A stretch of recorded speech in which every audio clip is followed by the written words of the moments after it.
Bem-vindos ao canal Rotas e Vias. Hoje nosso passeio é pelo Museu do Reggae, o primeiro museu temático fora da Jamaica e o segundo do mundo, localizado no Centro Histórico de São Luís. Bom dia, eu me chamo Alicia, bem-vindos ao Museu do Reggae. Aqui eu apresento a vocês a bandeira oficial da Jamaica brasileira. Ela é uma criação do Museu do Reggae, que contém elementos como as cores internacionais do reggae, que é o verde, o amarelo e o vermelho. Ao centro, o disco de vinil. No fundo, nós temos a radiola e ao lado, os casais dançando agarradinho, que é a forma como o maranhense dança o reggae. Do outro lado, temos a obra Ilha do Reggae, do artista plástico Fernando Mendonça, ele que atualmente reside no Rio de Janeiro, mas como um bom maranhense apaixonado pelo reggae, ele fez essa obra, que também contém elementos como os casais dançando agarradinho e as cores do reggae. Aqui pelo museu, as nossas salas elas fazem referência a alguns clubes de reggae que já existiram aqui na ilha. E essa sala que a gente está agora se chama Clube Pop Som. Esse clube se localizava no bairro da Jordoa, no ano de 75, e ele ficou conhecido como a Universidade do Reggae, porque a partir dele outros clubes também se desenvolveram. E aqui nós vamos ter alguns elementos, como a radiola, que é esse grande aparelho de som, que em outros lugares recebe também o nome de paredão, aparelhagem, mas aqui nós chamamos de radiola, que é comandada pelo DJ. Essa figura também muito importante e muito valorizada aqui no reggae. Muitas pessoas buscam as festas de reggae, muitas vezes mais pela figura do DJ, para pedir as famosas pedras. E aqui nós temos também a representação do dançar agarradinho, que, como eu disse, é como se dança o reggae a dois aqui no Maranhão. Só que o reggae ele pode também ser dançado solto e até mesmo com 3 pessoas. E ali no monitor, vocês poderão ver alguns casais dançando agarradinho. E se dança assim porque aqui no Maranhão o reggae sofreu influência de outros ritmos, como a salsa, o bolero, o merengue. E da junção de todos esses ritmos surgiu o dançar a dois dessa forma. E como toda festa, nós temos também o bar. E aqui nós teremos algumas bebidas típicas da ilha. Damos destaque para o Guaraná Jesus, que é um refrigerante à base de xarope, a cerveja magnífica e a cachaça tiquira. E tanto a cerveja quanto a cachaça, elas são à base de mandioca. Essa aqui é a nossa sala internacional e ela faz referência ao Clube União do BF. Esse clube se localizava no bairro de Fátima, na periferia daqui da capital, no ano de 84. E aqui vamos ter alguns discos de artistas do ramo internacional que foram também importantes para popularizar o reggae pelo mundo. E temos discos como do Jimmy Cliff, Dennis Brown, Ida Man, Bob Marley e Gregory Isaacs. Nos monitores, vamos ter também alguns fatos marcantes do reggae no mundo, no Brasil e no Maranhão. E a cronologia de todos se encerra em 2018, que é quando o Museu do Reggae é fundado. Essa bancada, nós vamos ter o marco dos anos 80, com alguns discos que foram bem famosos nessa década. E a gente dá destaque para o The Frontline, que é um disco que contém 12 faixas de música. E ele era tão famoso e raro na época que chegou a ser trocado por um carro. E do lado temos também os discos compactos, também chamados de bolachinha, que eles irão conter apenas uma faixa de música, o lado A com a faixa original e o lado B com a faixa instrumental. E foram aqui nas bolachinhas também que se popularizaram os melôs.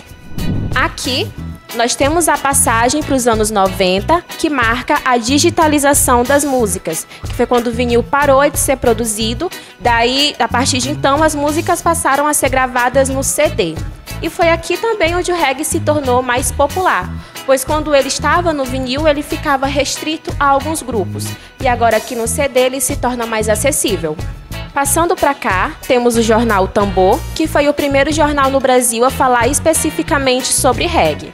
Atualmente, ele não circula mais na ilha, porém, enquanto estava na ativa, ele tratava sobre as festas, os clubes e também trazia temas de cunho social que se relacionavam ao ritmo. Desse lado, temos o passaporte do seu Edmilson Tomé, também conhecido como serralheiro. Ele que foi uma pessoa de grande importância para o reggae local, já que ele fez mais de 50 viagens para Jamaica, para a Inglaterra, para trazer os discos para cá, porque essa era a única forma que os radioleiros tinham de ter acesso aos discos, que era viajando para fora do Brasil. E, embora ele não soubesse falar inglês, ele se aventurava nessas viagens para trazer os discos para a capital. E na parede, temos também algumas fotografias feitas pelo Jorimar, de algum dos mais importantes clubes de reggae daqui da capital. Muitos desses lugares já não existem hoje em dia, mas nós temos aqui a memória desses ambientes e também de algumas figuras importantes. Esse é o quadro mais recente que passou a fazer parte do nosso acervo. Ele foi feito pelo artista Dumara, que também muito diz sobre os elementos do reggae aqui em São Luís. E nós damos destaque para os casarões ao lado, embaixo a radiola, ao lado as pessoas dançando reggae solto, no centro o casal dançando agarradinho, que é típico daqui, e tudo isso na palheta de cores do reggae. Essa é a nossa sala nacional e ela faz referência ao Clube Toque do Amor. Esse clube se localizava onde hoje é a Península da Ponta da Areia e era um ponto bem específico, já que as pessoas saíam da praia e iam direto para o clube para curtir um reggae. E aqui nós vamos ter a homenagem a alguns artistas e bandas daqui do Brasil que foram também importantes para popularizar o reggae, aqui pela nossa nacionalidade. E essa é a nossa homenagem à Tribo de Jah. Ela é uma banda de reggae maranhense fundada aqui em São Luís, na Escola de Cegos. Então a maior parte dos componentes da equipe são deficientes visuais. E desse lado temos a primeira guitarra da banda, que foi doada para o acervo do nosso museu. Nessa bancada vamos ter alguns discos e damos destaque para esse disco extra do Gilberto Gil. A gente sabe que o Gilberto Gil é um cantor de MPB, mas com a chegada do reggae aqui no Brasil, ele gravou algumas músicas no ritmo que ajudaram a popularizar. Assim como ele, temos o Nicéias Drummond e o Giovanni Papini. E aqui, os dois primeiros discos da Tribo de Jah. E desse lado, a Bolachinha do grupo Os Caretas, que foi o primeiro grupo a se intitular de reggae aqui no Nordeste. Desse lado, temos a radiola Voz de Ouro Canarinho, é a radiola oficial que pertencia ao serralheiro, que eu mostrei no passaporte da sala anterior.